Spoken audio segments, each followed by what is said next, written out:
What do I say? What's my opening? Here and there and And everywhere, everywhere, right?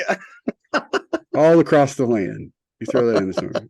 Yeah. Here and there and all across. Yeah. Hey, everybody. Yeah. Merry Christmas. Merry, Merry Christmas.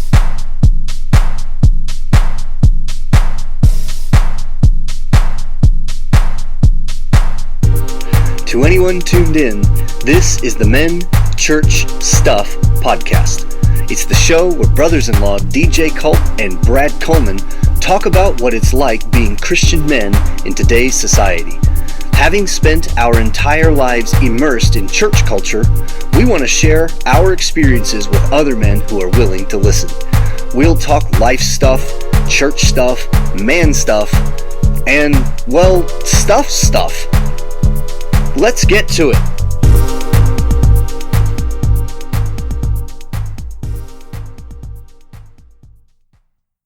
Greetings, listeners here and there and everywhere, all across the land. Welcome to the Men Church Stuff podcast. I am one of your hosts, DJ Culp. As always, here with my beloved brother-in-law, Brad Coleman. Brad, I did it. There we go. You did it. I'm so proud of you, DJ. I got it in. Listeners, I drew a monstrous blank. I was like, what the heck do I say? How do I do this? What are we Words. doing? It's a podcast. Talk. So Brad, dude, I get to see you. Sharon and I and the kids get to see you and Tabitha and the kids next week, man. I'm excited about this. Yeah. I'm excited you get to see me too. I'm very excited that I get to see you, albeit quickly. Like, I know it'll be brief, but just to seriously just dive right in. I mean, I figured that this would be a really good episode for me and you, Brad, to just kind of talk back and forth about Christmas and like our pasts, you know, like let's start out. Like, I really want to start out with favorite Christmas traditions, but I just want to take the episode today, and listeners, if in fact you're listening to this before Christmas, this is just going to be me and Brad just talking about our memories and our histories of Christmas. And we certainly hope that you take the annual opportunities to kind of reflect as well. But if you're listening to this after Christmas, obviously Merry Christmas. But Brad, what is in fact your favorite Christmas tradition? My favorite Christmas tradition. All right, we're gonna have to pause. So it's you're breaking up. You're ramming out. Yeah, I heard something through the speaker that way, but I was hoping it stopped because I only heard half of your question. Yeah, here we go. Let's start it again. Brad, what is in fact your favorite Christmas tradition? My favorite Christmas tradition. Uh-huh. So let me say that as a kid, this was not my favorite Christmas tradition, but I've carried it on. So it's probably not my kids. I know it's not my kids' favorite Christmas tradition, but I love that my dad did it, and I love that we do it. Yeah. And that's before we open presents on Christmas morning, we read Luke 2. Yeah. Or at least the main chunk of Luke 2. And honestly, that was one of the things with Dad, was like, he never knew where he was going to stop. Was he going to stop after the shepherds? Was he going to go on? Was he going to hit the temple and like 8 days later? Right. To know, and move into Revelation 5 and 6. Yeah. You know, yeah. So, but I love that, you know, and Dad always explained, like, look, Christmas is about Jesus, and so we want to read the story of the first Christmas and then open presents. And so we've done that all the kids' lives. Like, we've continued that tradition. It's something we do. And, you know, and I can see the same squirmy that I got when I was their age, when it was just like, how far is it going to go? All right, we're to the shepherds. We're to the shepherds. We're almost there. We can open presents in a minute. It's like, Yeah. this is the longest story ever. So I hope they grow up, one, again, to focus on Christ, that Christ, Christmas is about Christ. Right. But also I hope that they are more like me and they're going, man, I really am glad that we did that every year, and hope they'll do it with my grandkids. But I guess that'll be up to them. Yeah. But that's probably my favorite. It's just that, and then opening presents, and of course, as an adult, I never understood this before. Like as a kid, you don't understand. Yeah. Like that it really is more fun to watch your kids open presents than it is for you to open presents. Because we're adults, right? For the most part, DJ, if we want something, we'll just go get it. We just buy it. That's right. Yeah. Ooh, I like that Cubs hat. I'm just gonna go buy just it go for get myself. one. Yeah, I know, right? I have adult money. Yeah. But also just seeing the joy and the stuff that they get out of that. So yeah, that's for me. What about you? What's your favorite? Yeah. So, and this is true that when Sharon and I got married, and the whole process of what did I do? What did she do? How is that gonna conjoin in our household? Brad, I'm not joking when I say, like, in terms of Christmas traditions, we actually didn't have any. And in the same sense of what you said, or of how Cher grew up. So I'll give you two, but one of them I inherited when I got married. The one that I grew up with, that again is not in the same sense as the Christmas tradition. Like, what do you do on Christmas Day?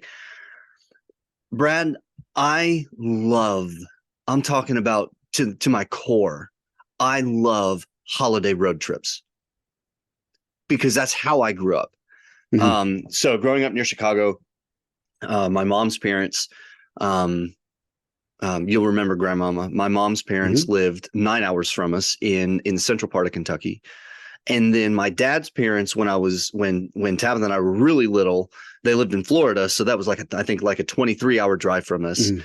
And then they moved to the western-ish part of Kentucky. And so 23 hours became 8. But nonetheless, like our closest sort of, not immediate relatives, but like grandparents are usually closer than aunts and uncles in terms of like familial bond, right? Our closest was 8 or 9 hours. And so, dude, I could not wait for the road trip. Now, my dad may very well tell a different story because for all I know, for all I know, a little different.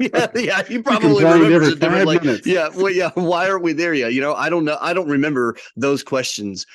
But I love telling Shara, and I know she probably gets sick and tired of hearing me say it, but like during the Christmas season, when we're on a road trip, visiting, typically visiting her folks who currently live in Michigan. Just the anticipation, the excitement, not just of getting there, but growing up near Chicago, there were 2,000 or 3,000 people in my little town, but in 1.5 square miles. So everything was built up. When we left the city limits, when we left the metropolitan area and the suburbs, and we got really kind of into the rural parts of Indiana, and then certainly the rural parts of Kentucky, but going in and out of big cities here and there, and just seeing how other people live, and seeing one of my most favorite things to see when we got into the central part of Kentucky. So listeners, if you know anything about as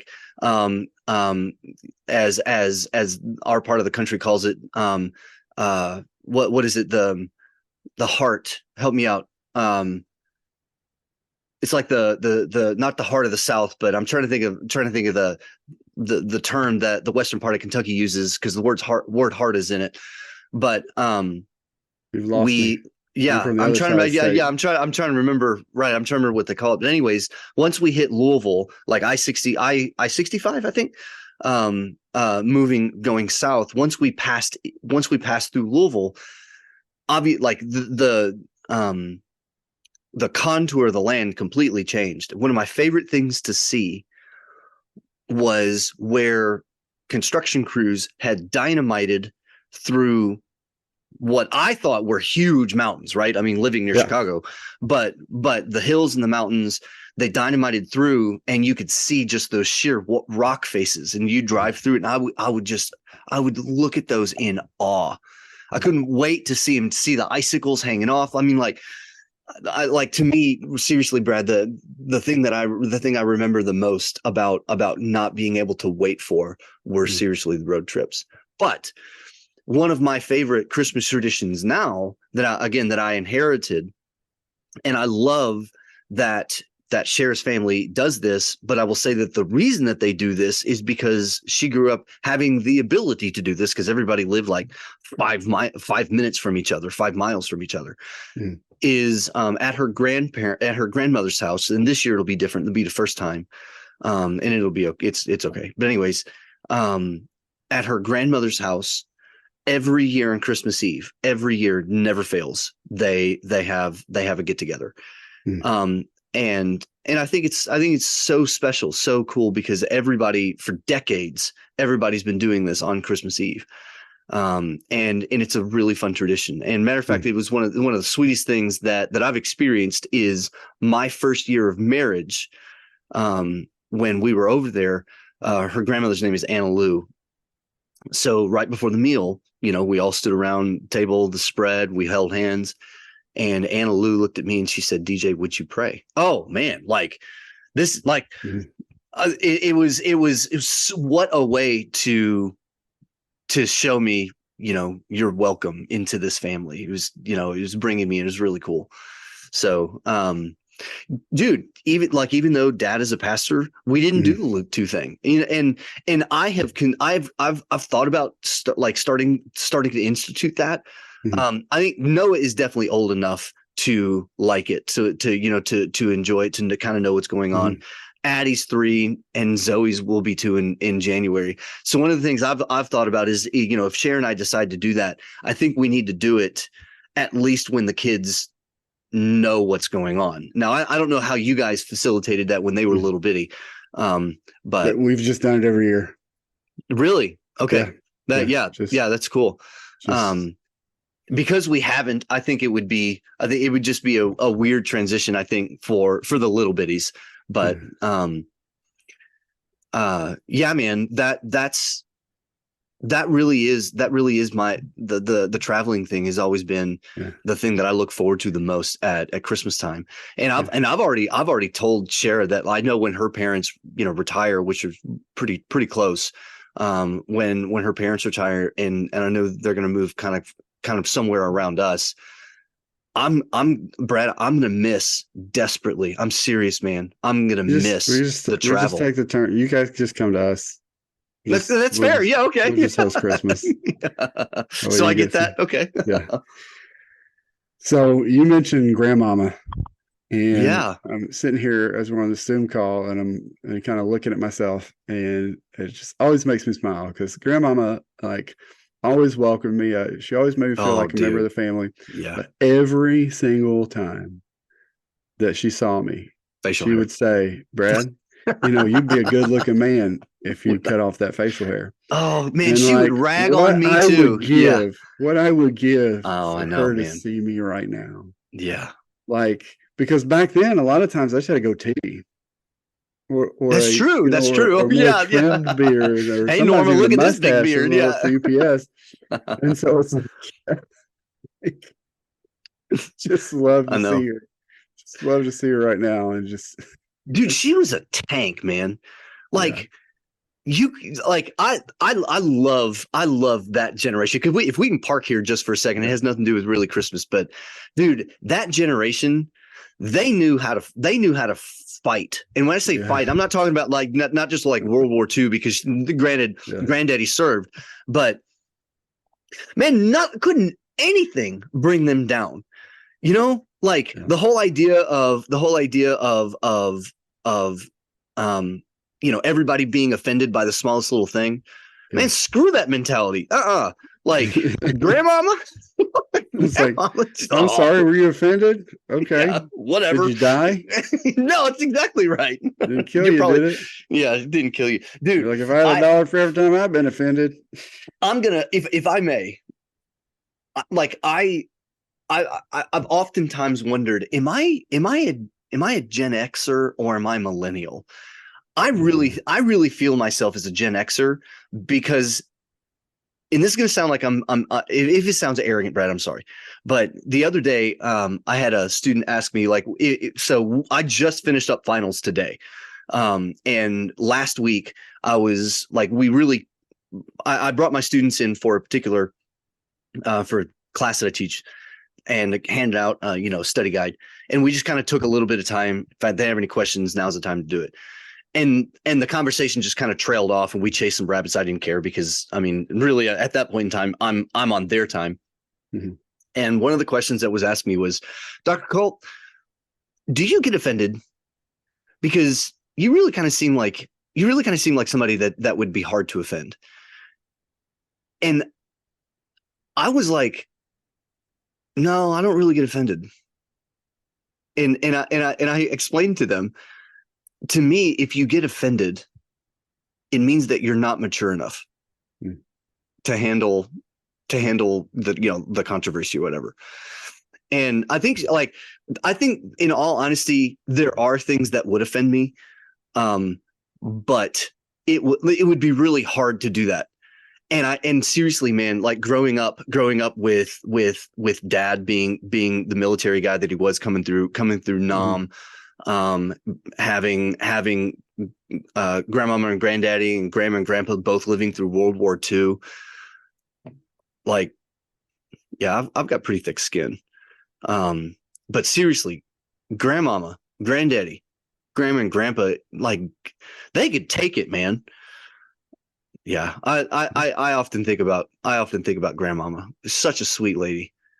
She really was. And she did, man. She loved you. She really did. Even when she said that, she said that, that soft, yes, smile I know. With the I know. Like, I really wish you would do that, but I'm going to say this every time I see you. Every time. She hated facial hair. Seriously, she would rag on me anytime that she and again, she loved me and Tabitha so much. Yeah. But yeah, anytime she saw me, TJ, I just wish that you would get rid of that darn facial hair. All right. So Brad, coming back to, let's kind of reel it back in here to Christmassy stuff. Christmas. Was there anything about you as a kid during the Christmas season that was sort of like kind of a bad habit? Like, that you kind of don't really do anymore. I'll give you mine. I don't know if you know this about me. I was a hardcore snooper. Hardcore.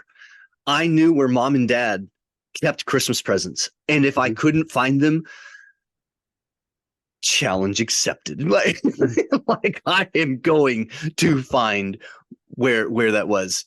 And I'm sure parents, if by chance you are listening to this, just skip forward about 2 or 3 minutes, if there are kids nearby. But Brad, has Tabitha, I can't imagine that Tabitha has not revealed to you how she stopped believing in Santa. Has she told you that story? Probably, but I don't remember. I showed her where her Christmas present was. Oh yeah. So Sarah hates that story. Yeah. So here's my thing. I'm a very conscientious person, and I always have been, even as a kid. Okay. Very rule follower, very straight edge. Matter of fact, I'm less probably of that now. I'm still very conscientious and that stuff, but not as like hardcore about rules are made for people, not people for rules. But so I never snooped. One, for that reason, and two, because I grew up with my mother, and my mother, as I've probably said before, at least in my opinion, doesn't blow smoke. Yeah. My mom follows up with her threats. That was one of her things. Like Oh, dude. I Yeah. don't threaten. And my mother would tell us, if you go looking for your presents and you find them, they're not your presents anymore. I will Oh, give them away to somebody else. that's amazing. That is And so ironclad. I Yeah. was like, I was afraid I was going to accidentally run upon them. Like, oh Oh, no, gosh. I can't open the closet because what if I see it? And then Yeah. she'll know. And like, my mom just seemed to always know. Like, how do you know? How do you Yeah. know? So I never did. Now I don't know if my brother did, Right. but I certainly didn't test her on that, because normally when mom says something like that, she backs it up. She's like, Yeah. Yeah. well, that was your decision. Yeah. I wanted you to have that. So, so, yeah, never, never snooped. Probably the worst would be like at my grandmother's when we were all looking to see whose name was on it, because we would do Christmas Eve with my dad's mom. Okay. And a lot of family, and so a lot of presents, and shaking the presents, and and getting antsy, because the biggest rule there, and I hated this, and I would love it now, but I hated it then, was we don't open presents until everybody is eaten and done. Yeah. And we're talking, my family members, my dad, you're talking 2 and 3 servings. So it's like, everybody's done and everybody's ready. Yeah, right. And the other thing was, Mama Audrey had to be home. It was her, and she oftentimes had to work on Christmas Eve. She worked at the hospital. And so a lot of times she'd get home late. Well, we couldn't eat until she got got there. Wow. Oh, man. And then we couldn't open presents until everybody had finished eating. Mm-hmm. And it was like, this is never going to end. I will say, though, some of my favorite times in that window was my Uncle Mike. He's long since gone on to be with the Lord. Yeah. One of the best storytellers and joke tellers that I've ever known. And he would sit on the couch and tell us these jokes, and just perfect delivery. Yeah. And he'd tell us these stories. And I mean, man, we'd just be rolling, and it would just make the time pass. Yeah. But now he was a big guy, so he didn't do that until he finished eating. But it was worth it. I mean, and I just remember, like, used to thinking as a kid, I always loved jokes, but I always had a horrible delivery. Yeah.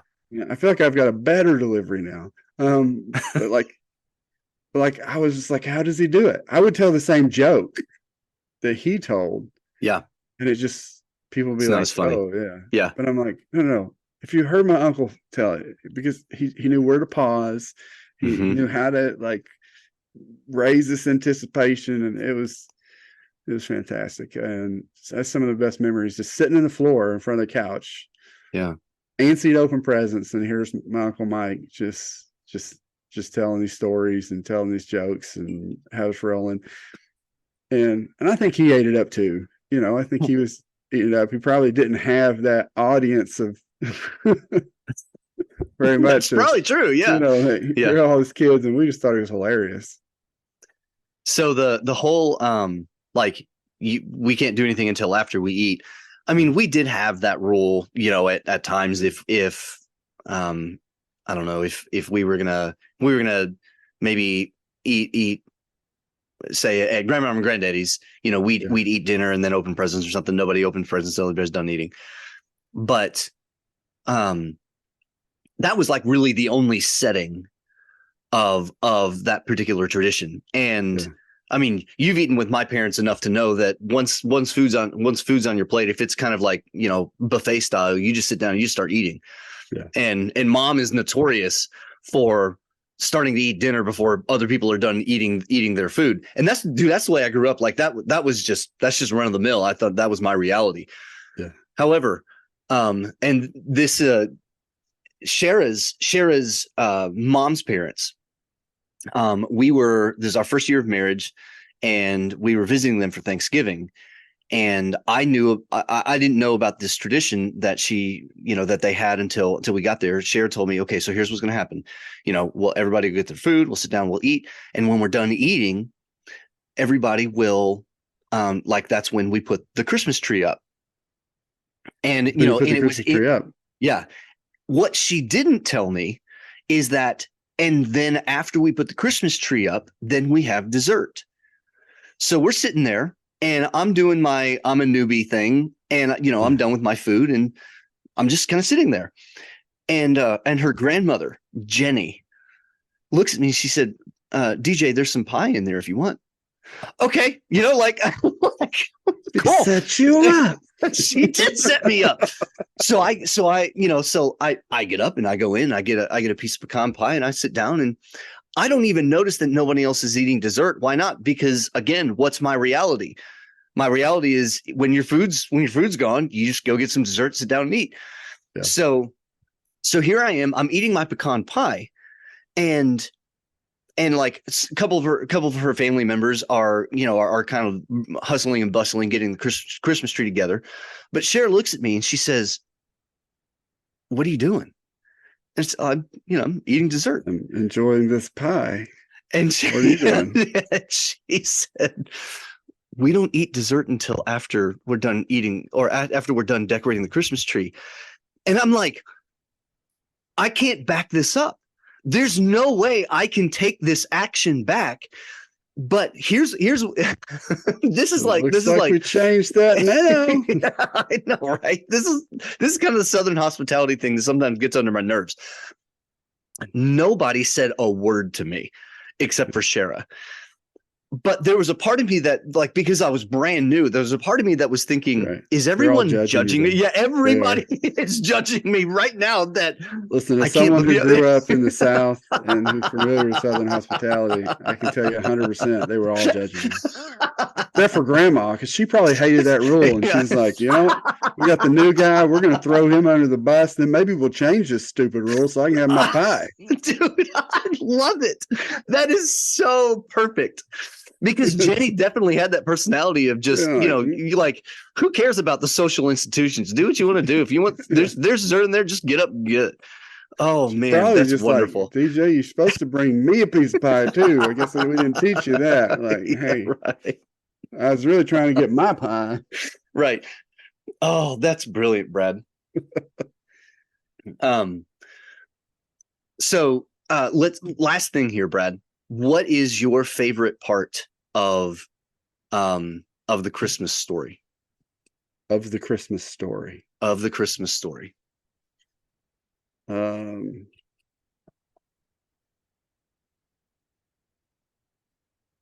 Well, Jesus, obviously, but the fact that he went and told, or he sent the messengers to tell the shepherds. Oh, yeah. Because the shepherds, they weren't highly respected guys. Yeah. They were looked at more as vagabonds, and they were outsiders for the most part. I mean, they were necessary, but right. But there's the guys that hang out with sheep out in the fields at night. It's just weird. You're weird. You're outsiders. You're probably the last person that got invited to most parties. But when God sends his son to be born, he's the first people that he tells. Yeah. Other than Mary and Joseph, it's like, hey. And the fact that, like, you get one angel appearing and he's like, I love it, because what angels always do, like, if they're there for good news, at least they're always like, hey, don't be afraid. Don't be afraid. Yeah. And there's a reason for that, because they're scary looking. Even if they're just appearing as men and really bright and all this, it's out of the ordinary. It's like, hey, where did you come from? Yeah. Hey, don't be afraid. Yeah, right. I guess the life that I know is over now. I guess that's why you're here. Yeah. And I do like that guy kind of sets it up with, like, all right, we're gonna kind of ease you guys in, right? Because one angel Don't be afraid. Yeah. And then the sky was filled with a multitude of the heavenly hosts. Last time I checked, the multitude is a whole bunch. I know, right? Praising God and saying, and so, yeah. So, Charlie over there going like, man, this is awesome, but I just pooped myself. I need to. yeah, right. yeah. And they're like, let's go see. Let's go see. Yeah. And they go see and they worship. And then what do? They go, hey, we got to go tell everybody else. I know. Yeah. And I love that because not to pick on the rich elite of the day, because I don't know them, but if you'd have told the Pharisees, right? If you'd have told the rich elite, I'm just going to make the assumption they're not worried too much about telling everybody else. I know something you don't know. I mean, I got something you don't got. Or it would, or dude, it would even like give them more ammunition to validate the like their social position that they thought that they we have God's favor. But no, right. God goes to the outcast. God goes to the ones that everybody else probably would have forgotten to invite if they would have chosen to invite them anyway. And he invites them first. He announces it to them. And of course, I mean, you can look throughout Scripture and go, God calls himself a shepherd, right? Jesus is the good shepherd. Yeah. God seemingly, God says he doesn't play favorites, right? But seemingly he does have a special place in his heart for shepherds.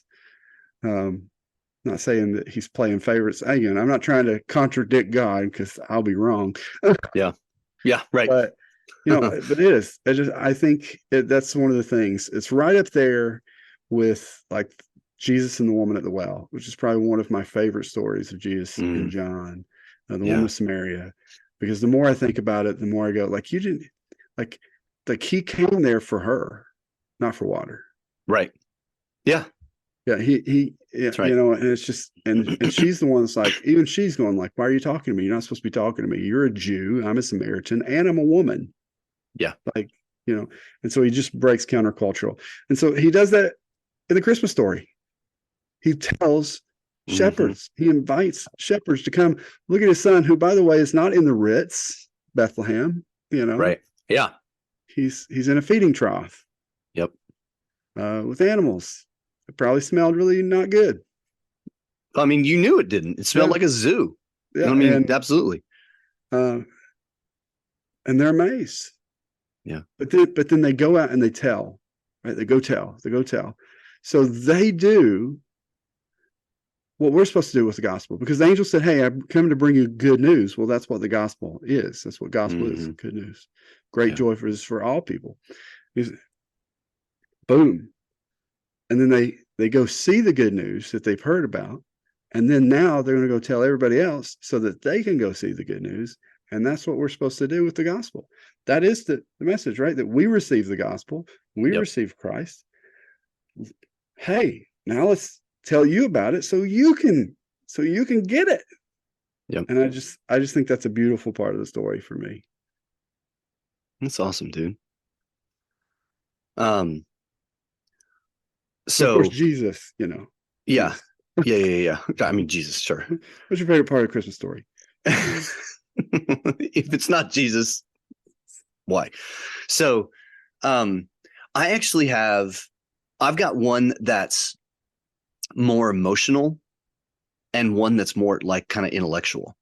Okay. My favorite, the one that I tell a lot, if people, if I'm in a conversation of what's your favorite thing about the Christmas story, I actually say Abraham. And like, usually it's kind of like a jarring answer. And like, I can see people thinking Abraham's not a part of the Christmas story. Apparently you don't know the Christmas story, DJ. Yeah. You just take a Bible name? Like, yeah, it's Abraham. That's my favorite part. Yeah. Was that the name of the donkey? Like, No, I was thumbing through the Bible and said, I picked that one. No, the reason Abraham is, and it's more intellectual than it is emotional, but the reason Abraham is one of my favorite parts of the Christmas story is when you read the genealogy of Jesus, Mhm. So Abraham and then Isaac, Mhm. the gap between Abraham and Isaac is 25 years. Mhm.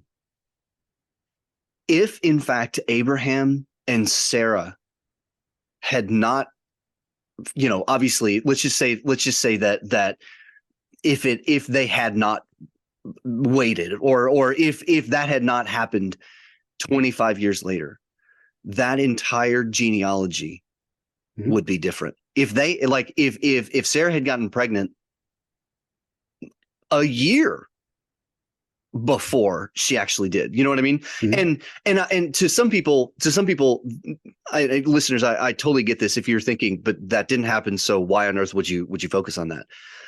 Because the specific nature of how God works, Mhm. not as a At just the right generalist, time. like, and not and like just the right time, to me, Brad, personally, is not even specific enough. It's the perfect time. Because I mean, like, it's insane to me the Mhm. amount of generations that are listed from Abraham to Mhm. Jesus. And technically, I guess you could say, well, then shouldn't your favorite part be Adam? I mean, you can go back that far if you want, but to me, when you trace the generation data points between Abraham and Jesus, it is insane how perfect it is. Mhm. Yeah. I thought you were going to go with like transfiguration, like type of thing, and like Abraham, and like Jesus tells the Pharisees, like Uh-huh. Abraham, if you were truly sons of Abraham, you'd worship me because Abraham saw my Yeah. day and he rejoiced. And I was Yeah. like, oh, is he going with like, okay, so Abraham saw The the birth of day Jesus. Yeah. of Jesus, like in heaven, and I know where No, you're like, going with Abraham. So yeah, no. And that's what I say. I know it's really jarring, but um to yeah, me, it's more evidential proof well, it's just it of started long ago. yeah. Oh Like man. God's plan, and that's what. So I'm teaching Wednesday night through Genesis right now, and Okay. so like we just last night we're like Isaac, Abraham go sacrifice Isaac, Yeah. and so you're seeing all that and talking about how, like, look, if you didn't know, and some people make this accusation that, oh, Uh-huh. the Bible's just made up by like a couple guys and they just wrote it.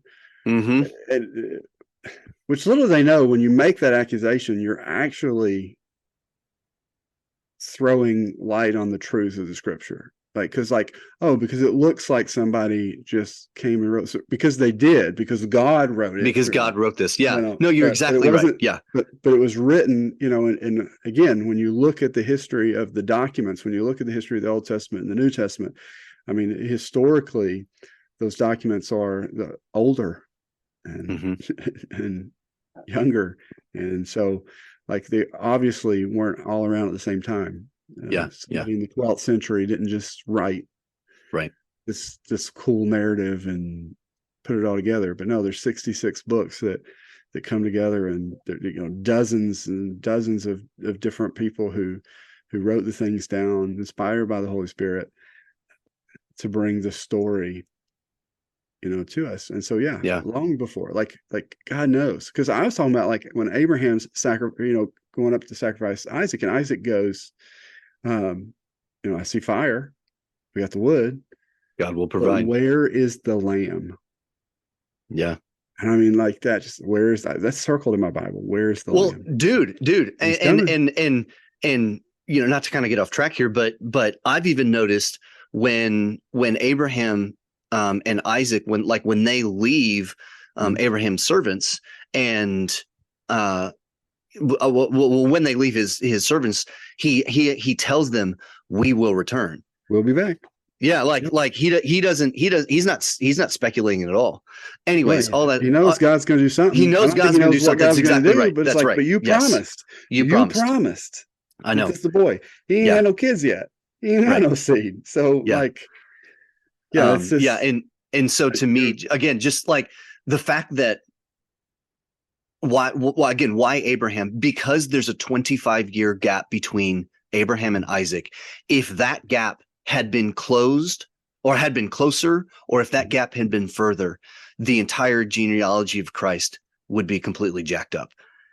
And it wouldn't, and actually, I firmly believe this, that it would not have passed through David. I mean, and again, like I certainly don't want to chase the well, God would have done this or done that. You know, that's beside the point. To me, it's that's how perfect it is. But the actual Christmas story, you know, like as you said, you know, in Luke 2, my favorite part is the wise men. Because they are complete outsiders.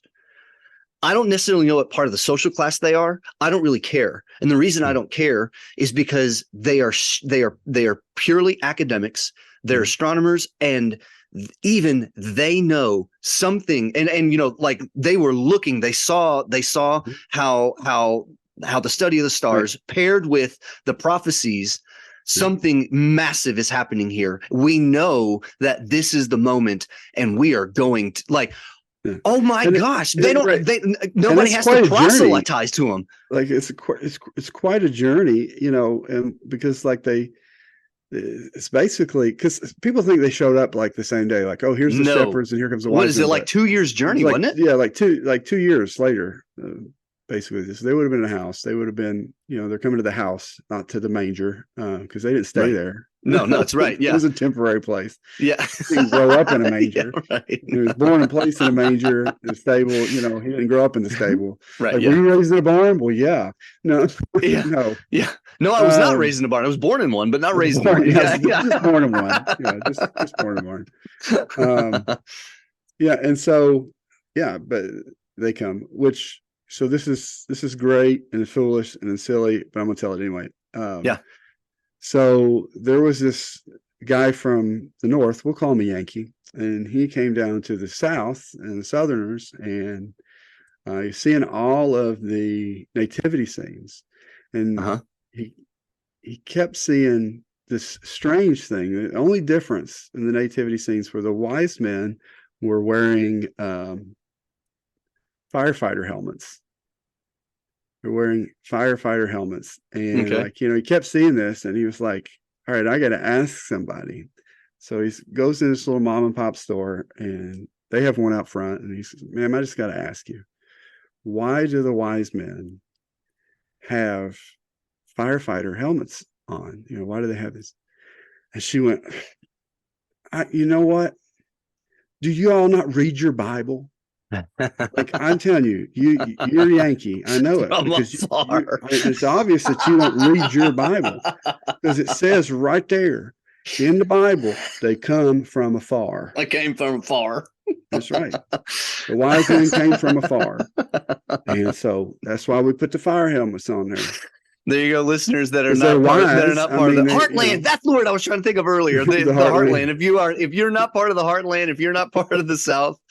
That is a 100% Southernism. Yeah. So y'all go it's out. Not a fire. Make sure on your nativity scenes when you have the wise men that weren't actually the wise men from afar.